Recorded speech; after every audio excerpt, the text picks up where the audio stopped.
Alvin Kamara and Kareem Hunt are both questionable this week. Jonathan Taylor officially been ruled out. This is the importance of waiting till Saturday to do this type of video right here by going through every single matchup and finding the must start and sit running backs per matchup. So make sure to go down there, drop a like on this video, and subscribe to the channel to show your support because I'm one of the only fantasy football YouTubers working on a Saturday. So going down to our first matchup right here, we've got the New York Jets at the Minnesota Vikings. This game is in London at 8:30 on Sunday morning, so make sure that your lineups are set before this game. Breece Hall and Aaron Jones, I consider, are both must starts. Listen, with Breece Hall, obviously it's been a big storyline this week.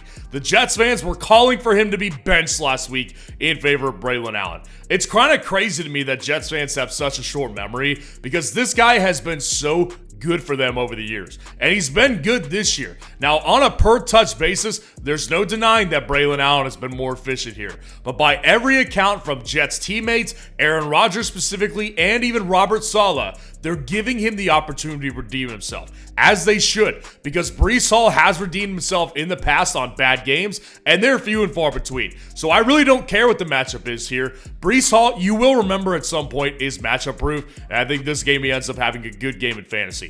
I'm not benching Breece Hall. Aaron Jones here is a must start. This team is rolling over everybody that they play. So at this point, I can't see a world where I'm benching Aaron Jones for somebody like a Travis Etienne or a Josh Jacobs. Aaron Jones has been that dude in fantasy football for the Minnesota Vikings here. I'm playing him against the Jets this week. Braylon Allen, I will say, if you're desperate, with bye weeks and with injuries here, I think is a good flex option. Because the reality is he will get like 10 to 12 touches in this game. So he's been so efficient on all his work. Even in a tough matchup, I do think it's going to be flexible here. Definitely not a high-end flex option, but I will say a mid to low-end flex option for, again, those who are desperate with injuries and with bye weeks here. And I'm just not playing Ty Chandler. This backfield is Aaron Jones's. Carolina Panthers at the Chicago Bears, our next matchup here.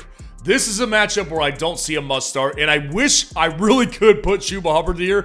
Chuba Hubbard's been great the last 2 weeks, but the reality is, take a look at the defenses that he played. He played the Raiders defense in week 3, and he played the Bengals defense in week 4, and had 20-point games in each contest, depending on the format that you're playing in. This matchup's different, man. They're playing the Bears in Chicago. The Bears are favored in this game by Vegas, and I just think that Chuba Hubbard definitely could be in for a little bit of a wake-up call this week. I love Chuba Hubbard. I'm big on him. I prefer him definitely over DeAndre Swift, but I do think that Chuba Hubbard is definitely in for a little bit of a rough go this week.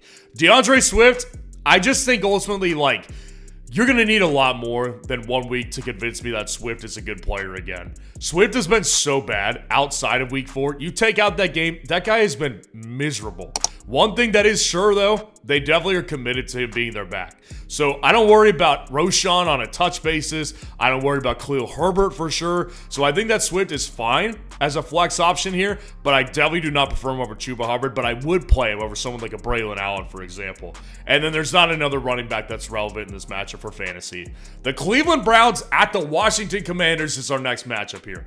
Brian Robinson Jr., if he plays, is a must start. I am not sitting him. He's been too good in fantasy football. Of course, apparently he's a full game time decision here, but I also read that he's trending to play according to Dan Quinn. So it's like kind of like a weird statement to say like game time decision, but I do think we'll have him. It's like, if you're a game time decision, you're game time call, right? So, like, I don't understand what they're saying here. The good news is it is an early matchup, so you're going to be able to make this call by noon tomorrow. And depending on what happens with him, you'll be able to make another change here. But Brian Robinson Jr., I will say if he plays, I'm playing him for sure. And I think either way, whether Brian Robinson Jr. plays or not, Eckler's a really good play this week. Especially if Brian Robinson doesn't play, this backfield will belong to Austin Eckler. And Eckler will do really good with it. He's been getting manufactured touches in targets and on the ground this year, and their offense just looks so good. And Eckler himself has looked good in fantasy. So I'm playing Eckler in a lot of scenarios here. I would play him over DeAndre Swift. I would play him over Braylon Allen. I probably would play Chuba Hubbard over Austin Eckler, but I still really like Austin Eckler this week. Jerome Ford is actually not a bad option this week. The matchup here against the Commanders is a good one. I ultimately just think that, like, with the split that's still going on between him and Foreman, and the fact that they're just not committing to him, is just, like, he's not good enough to be able to get you good fantasy production with the limited touch that he gets. He's fine. He's always flexible because he's going to get you a solid 10 to 12 points. But nothing outstanding, nothing more than like 15 points is in Jerome Ford's cards. So I still prefer Austin Eckler. I just think the matchup with the offense is better. But Jerome Ford is definitely playable. And then I'm not playing Deonta Foreman. The Miami Dolphins at the New England Patriots. This is a big one. Ramondre Stevenson, if you have not heard, apparently is not going to be starting in this game. But he will be playing in this game, according to head coach Gerard Mayo. So essentially what this means is, yeah, Antonio Gibson is going to start out on the field. And in all likelihood, he probably sees more touches. But Ramondre at some point will be involved in this game. Their problem with him is he's fumbled in every single game. I don't blame them as an organization for doing this move. But Devon Achane, I prefer him out of the guys here because Devon Achane does have the pass catching upside. And I did see something earlier today. The Patriots are bad against running backs when it comes to receiving work. So I think Achane does have an opportunity here. But the Dolphins have obviously been totally incompetent and incapable of moving the ball without Tua. It's hard to make Devon Achane or anybody in Miami a must start. And that's why I wouldn't play Raheem Mostert either. Raheem Mostert's back this week. I'm not playing Raheem Mostert because I don't think there's upside enough for anybody, and especially enough for even just two players as far as Devon Achane and Tyreek Hill.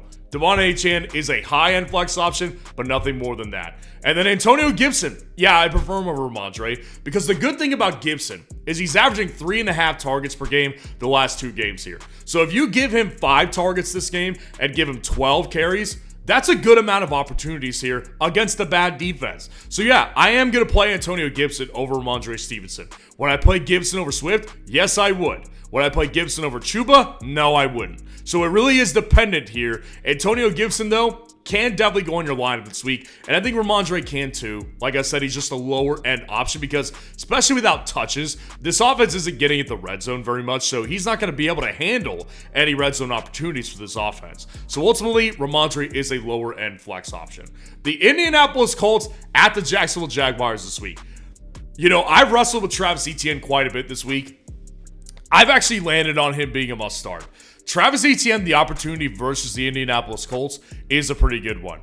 And Travis Etienne on a per touch basis has been better the last several weeks. So with Tank Bigsby, I get it. Like, he's been more involved. I understand this one.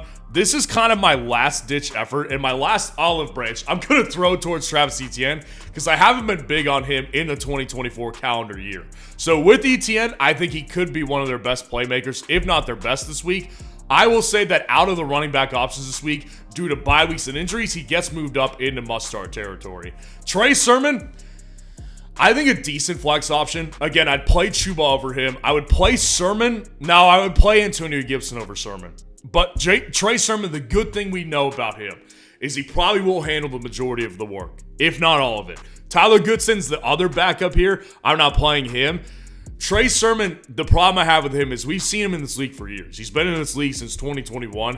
Multiple teams, just hasn't done anything. He's been a nothing burger. So I just don't really have a ton of confidence in Trey Sermon, the player.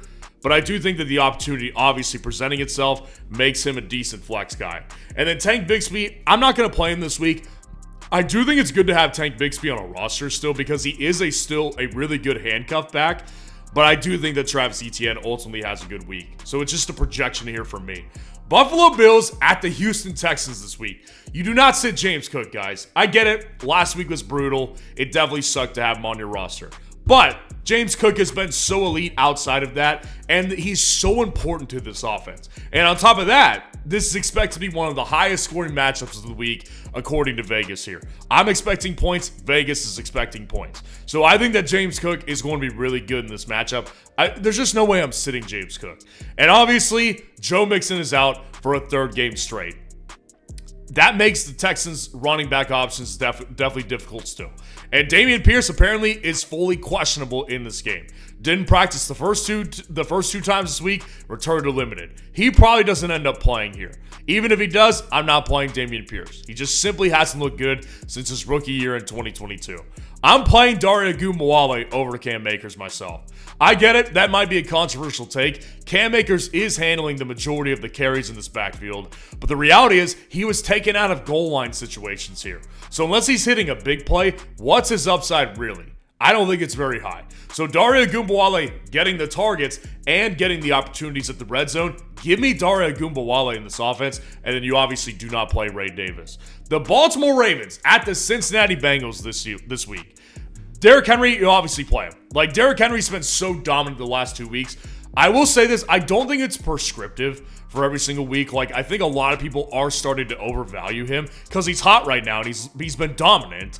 This week's a great matchup. I'm expecting a lot of points, so is Vegas in this matchup.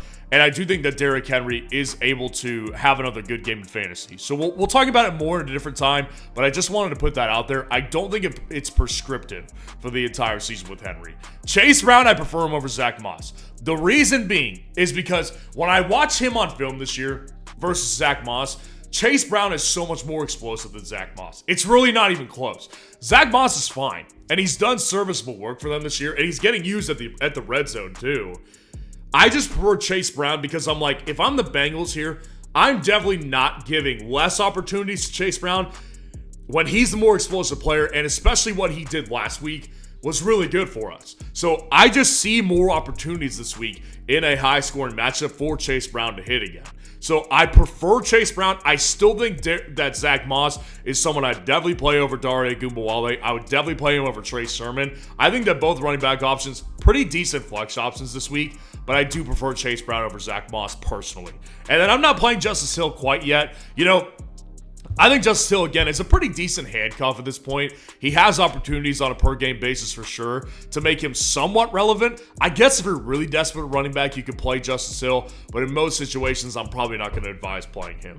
The Las Vegas Raiders at the Denver Broncos. Isn't this a fantasy football-friendly game?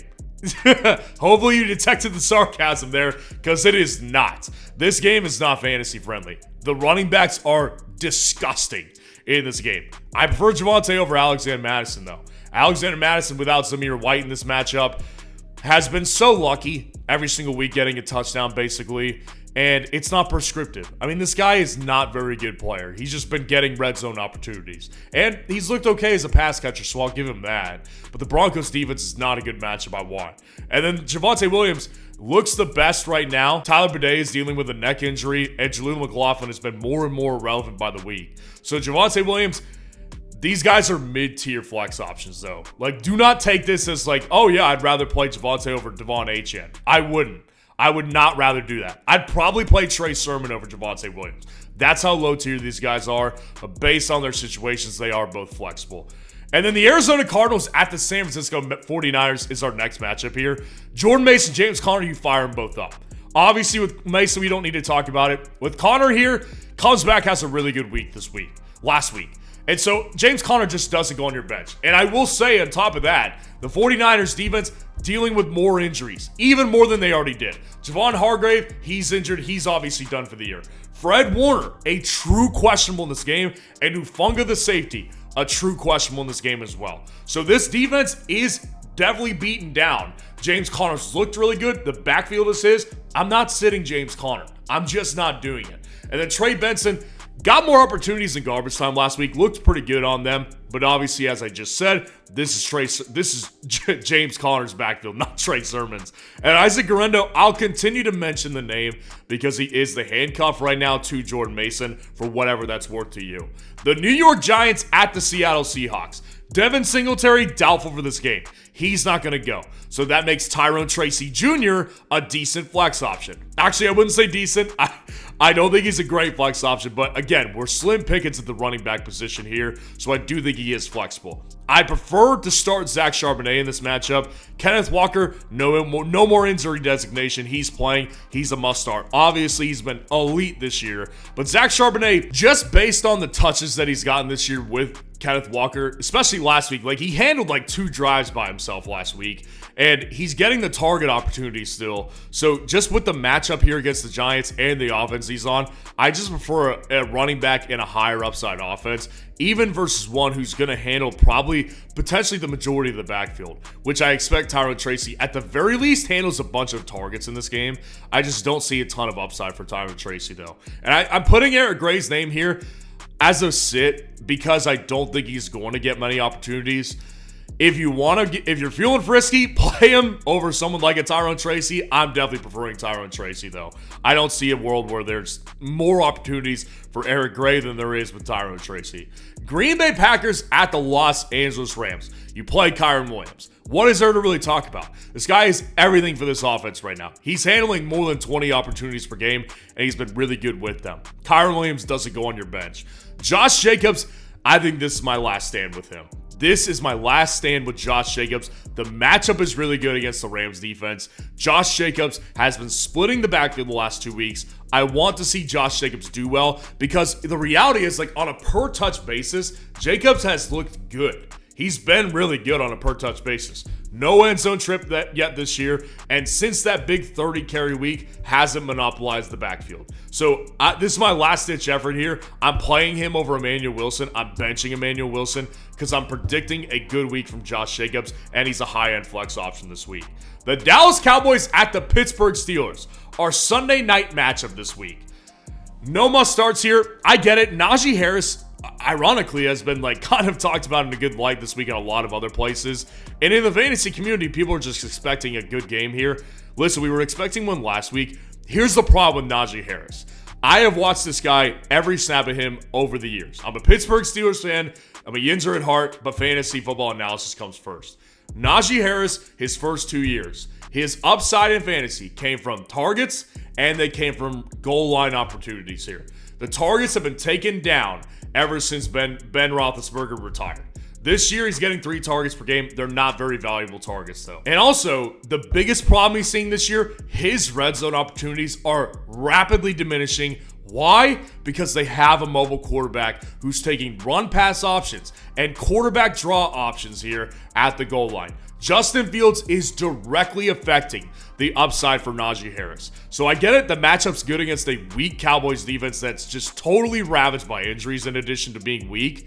I get it, the matchup's good. Najee just is not he's not an explosive enough player for me to put as a must start. I prefer more Rico Dowdle for sure. He's going to handle the workload, but I'm definitely nervous about Najee. And then Rico Dowdle here, based on what we've seen, Dallas is definitely looking like they're leaning more on him.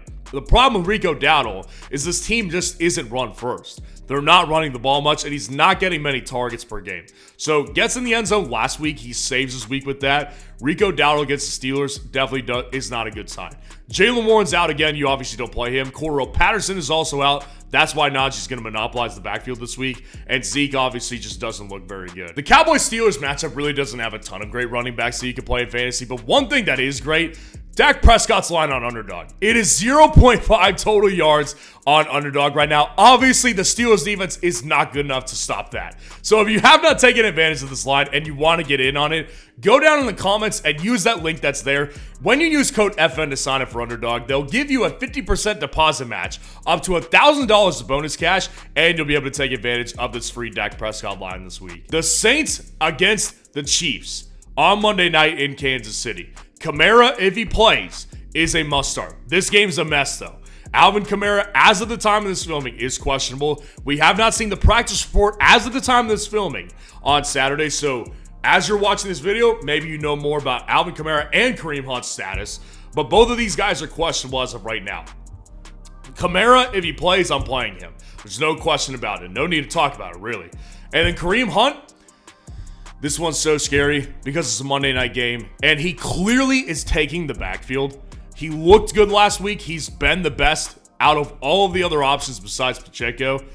Kareem Hunt, if he plays, I'm going to play him as a high-end flex play. I would play him over Achane. Like, he's a high-end flex guy. But Kareem Hunt is dealing with the injury, so again, make sure we're staying tuned throughout the day to what Kareem Hunt's status is. With Kareem Hunt, I prefer him over all those other options. If he does not go, the guys in the bench spots are in order of how I would play them. Samaje Perine, Carson Steele, and I don't even think Clyde's going to play this week.